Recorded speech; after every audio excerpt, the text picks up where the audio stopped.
Hello বন্ধুরা, এই দেখো আমি পিঠে বানাচ্ছি। সাজের পিঠে বানিয়ে সেইটাকে আমি একদিকে সাজের পিঠে বানাচ্ছি আর একদিকে আমি দুধ গরম করছি।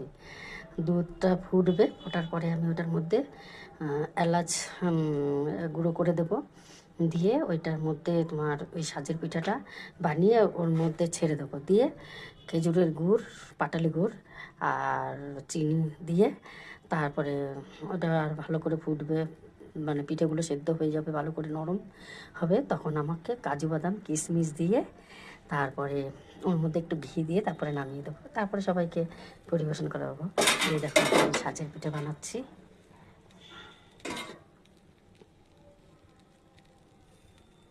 দেখো সাজের মধ্যে এই যে পিঠে,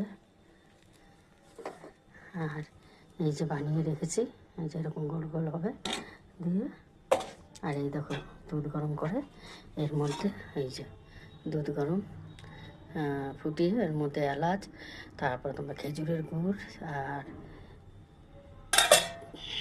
পরিমাণ মতো নুন, আর তোমার এই যে সাজের পিঠেগুলো দেখো দেখো এই দেখো সাজের পিঠেগুলো এর মধ্যে দিয়ে দিয়েছি।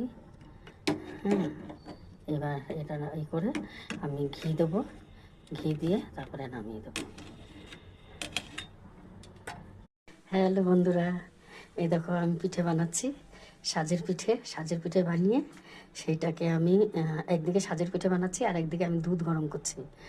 দুধটা ফুটবে, ফোটার পরে আমি ওটার মধ্যে এলাচ গুঁড়ো করে দেব, দিয়ে ওইটার মধ্যে তোমার ওই সাজের পিঠাটা বানিয়ে ওর মধ্যে ছেড়ে দেবো, দিয়ে খেজুরের গুড়, পাটালি গুড় আর চিনি দিয়ে তারপরে ওটা আর ভালো করে ফুটবে, মানে পিঠেগুলো সেদ্ধ হয়ে যাবে, ভালো করে নরম হবে। তখন আমাকে কাজু বাদাম কিশমিশ দিয়ে তারপরে ওর মধ্যে একটু ঘি দিয়ে তারপরে নামিয়ে দেবো, তারপরে সবাইকে পরিবেশন করা হবো।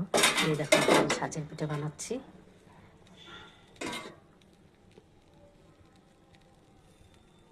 দেখো সাজের মধ্যে এই যে পিঠে,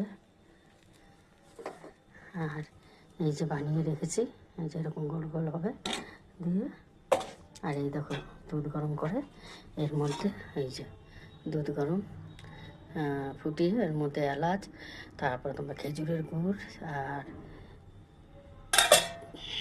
পরিমাণ মতো নুন, আর তোমার এই যে সাজের পিঠেগুলো দেখো দেখো এই দেখো সাজের পিঠেগুলো এর মধ্যে দিয়ে দিয়েছি।